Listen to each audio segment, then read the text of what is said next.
بسم اللہ الرحمن الرحیم۔ شروع اللہ کے نام سے جو بڑا مہربان نہایت رحم کرنے والا ہے۔ حضرت ایوب علیہ السلام حضرت ابراہیم علیہ السلام کی اولاد میں سے ہیں۔ آپ علیہ السلام کا شمار بھی ان مشہور انبیاء علیہ السلام میں ہوتا ہے جنہوں نے تکالیف پہنچنے پر بڑے صبر کا مظاہرہ کیا۔ اللہ رب العزت نے حضرت ایوب علیہ السلام کو خوب مال و دولت، شان و شوکت اور اولاد سے نوازا۔ آپ علیہ السلام اس آزمائش میں پورے اترے۔ اللہ رب العزت نے آپ علیہ السلام کا ذکر خیر قرآن مجید کی 4 سورتوں میں کیا ہے۔ فرمان الہی ہے ترجمہ۔ اور ان ابراہیم علیہ السلام کی اولاد میں سے داؤد، سلیمان، ایوب، یوسف، موسیٰ اور ہارون علیہ السلام کو بھی ہدایت دی تھی۔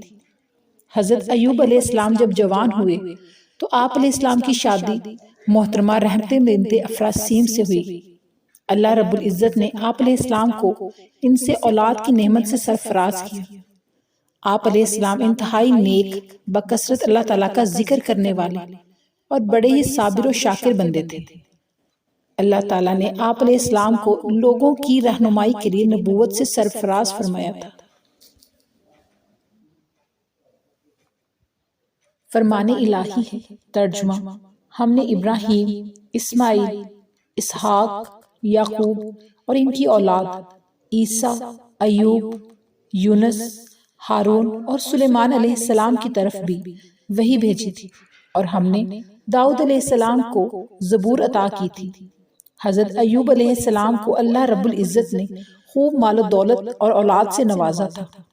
ان نعمتوں کے ملنے پر آپ علیہ السلام اللہ تعالیٰ کا بہت زیادہ شکر ادا کیا کرتے تھے۔ اللہ تعالیٰ نے آپ علیہ السلام کو مصائب میں مبتلا کر کے آزمایا۔ آپ علیہ السلام کی ساری دولت جاتی رہی، اولاد بھی فوت ہو گئی اور گھر بار بھی ویران ہو گیا، لیکن اس کے باوجود بھی آپ علیہ السلام اللہ تعالیٰ کی رضا کے لیے صبر سے کام لیتے رہے اور کبھی شکوہ نہیں کیا۔ آزمائش کی مدت طویل ہوتی گئی، یہاں تک کہ دوست احباب بھی ساتھ چھوڑ گئے اور آپ علیہ السلام سے دور رہنے لگے۔ صرف آپ علیہ السلام کی زوجہ محترمہ ساتھ رہی، وہ آپ علیہ السلام کی ضروریات پوری فرماتی۔ آپ علیہ السلام کی وفادار بیوی اجرت پر دوسروں کے کام کر کے آپ علیہ السلام کے لیے کھانے پینے کا بندوبست کیا کرتی تھی۔ اسی آزمائش میں 18 سال گزر گئے۔ احادیث رسول اکرم صلی اللہ علیہ وآلہ وسلم ہے۔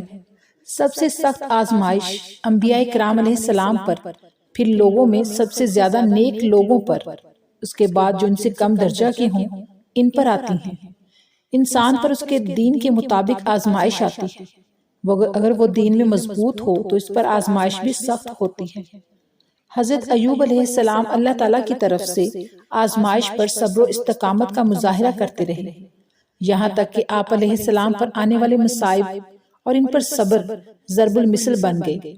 آخرکار جب بیماری بہت زیادہ بڑھ گئی تو آپ علیہ السلام نے اللہ عز و جل کے حضور صحت کے لیے دعا فرمائی۔ فرمان الہی ہے ترجمہ۔ یا اللہ، مجھے تکلیف دہ بیماری لگ گئی ہے اور آپ سب سے زیادہ رحم کرنے والے ہیں۔ اے میرے رب، بے شک شیطان نے مجھے سخت تکلیف اور پریشانی میں مبتلا کر دیا ہے۔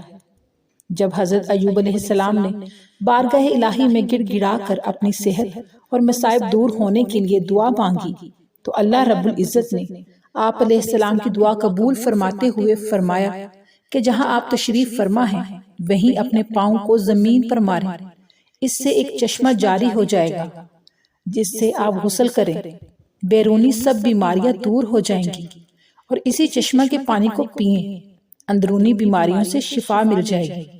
چنانچہ حضرت ایوب علیہ السلام نے ایسا ہی کیا۔ اللہ رب العزت نے آپ علیہ السلام کو صحت کاملہ عطا فرمائی۔ فرمان الہی ہے ترجمہ۔ چنانچہ ہم نے ان کی دعا سن لی اور ان کی بیماری دور کر دی۔ ہم نے انہیں کہا اپنا پاؤں زمین پر مارو، یہ ٹھنڈا پانی نہانے اور پینے کے لیے ہے۔ حدیث رسول اکرم صلی اللہ علیہ وآلہ وسلم ہے۔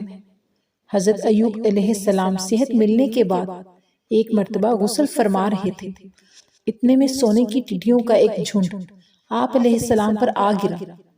آپ علیہ السلام ان سونے کی ٹڈیوں کو مٹھیاں بھر بھر کر کپڑے میں ڈالنے لگے۔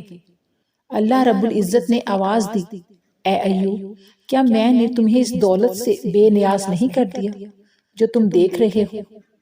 حضرت ایوب علیہ السلام نے عرض کیا، جی ہاں اے میرے رب، لیکن میں آپ کی رحمت اور برکت سے بے نیاز نہیں ہو سکتا۔ حضرت ایوب علیہ السلام نے سخت بیماری کی حالت میں بھی اللہ رب العزت کی عبادت میں کمی نہیں کی اور مصائب اور بیماری پر بڑے صبر و تحمل کا مظاہرہ کیا۔ اللہ عز و جل نے آپ علیہ السلام کے صبر کرنے کی خوب تعریف فرمائی اور آپ علیہ السلام کے تمام مصائب دور فرما دیے۔ اس کے ساتھ ساتھ آپ علیہ السلام کو خاندان اور مال و دولت سے بھی نوازا اور حضرت ایوب علیہ السلام کے واقعہ کو بعد میں آنے والوں کے لیے نصیحت بنا دیا۔ فرمان الہی ہے۔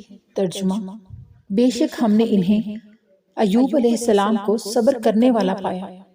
وہ بہت ہی نیک بندے اور اپنے رب کی طرف خوب رجوع کرنے والے تھے، اور انہیں نہ صرف ان کے اہل و عیال دیے بلکہ ان کے ساتھ اپنی خاص مہربانی سے ایسے ہی اور بھی عطا فرمائے تاکہ یہ واقعہ عبادت کرنے والوں کے لیے ایک نصیحت بن جائے، اور ہم نے اپنی خاص رحمت سے انہیں ان کے اہل و عیال عطا فرمائے اور ان کی مانند اور بھی عطا فرمائے۔ عقل مندوں کے لیے اس میں بڑی نصیحت ہے۔ حضرت ایوب علیہ السلام کی بیوی رحمت آپ علیہ السلام کی بیماری کی حالت میں بھی آپ کے ساتھ رہی اور آپ کی خدمت کرتی رہی۔ آپ کی وہ بیوی آپ علیہ السلام کی صحت کی شدید خواہش مند تھی اور ہر وقت بیماری سے شفا کی تلاش میں رہتی تھی۔ شیطان نے ان کی کمزوری سے فائدہ اٹھا کر انہیں شفا کا ایک شرکیہ عمل بتایا۔ انہوں نے آ کر آپ علیہ السلام کو وہ عمل بتایا جس پر آپ غصہ ہوئے اور کہا کہ وہ شیطان تھا اور تم شیطان کی باتوں میں کیوں آ گئی، اور ساتھ ہی قسم اٹھا لی کہ مجھے اگر اللہ تعالیٰ نے شفا دی تو میں تجھے 100 کوڑے ماروں گا۔ چنانچہ آپ علیہ السلام جب تندرست ہوئے تو قسم پوری کرنا چاہی۔ آپ علیہ السلام کی شریعت میں قسم کا کفارہ نہیں تھا بلکہ قسم توڑنے کی سزا 100 کوڑے تھی۔ اللہ تعالیٰ نے آپ علیہ السلام کو اپنی قسم پوری کرنے کا ایک ایسا راستہ بتایا جس میں آپ علیہ السلام کی قسم بھی پوری ہو گئی اور آپ علیہ السلام کی بیوی بھی سخت سزا سے بچ گئی۔ اللہ تعالیٰ کے حکم کے مطابق آپ علیہ السلام نے 100 تنکوں والی جھاڑو لی اور اسے ایک مرتبہ اپنی بیوی کے جسم پر مار کر اپنی قسم پوری کر لی اور انہیں تکلیف بھی نہیں ہوئی۔ چونکہ حضرت ایوب علیہ السلام اور ان کی بیوی بڑے متقی، پرہیزگار اور اللہ تعالیٰ کی طرف خوب رجوع کرنے والے تھے، اس لیے اللہ تعالیٰ نے ایسا راستہ نکال دیا جس میں دونوں کے لیے سہولت تھی۔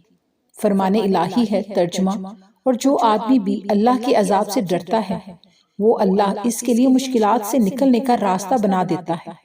اور اللہ نے فرمایا، اپنے ہاتھ میں تنکوں کی ایک مٹھی لے کر اس سے اپنی بیوی کو مار دو اور اپنی قسم نہ توڑو۔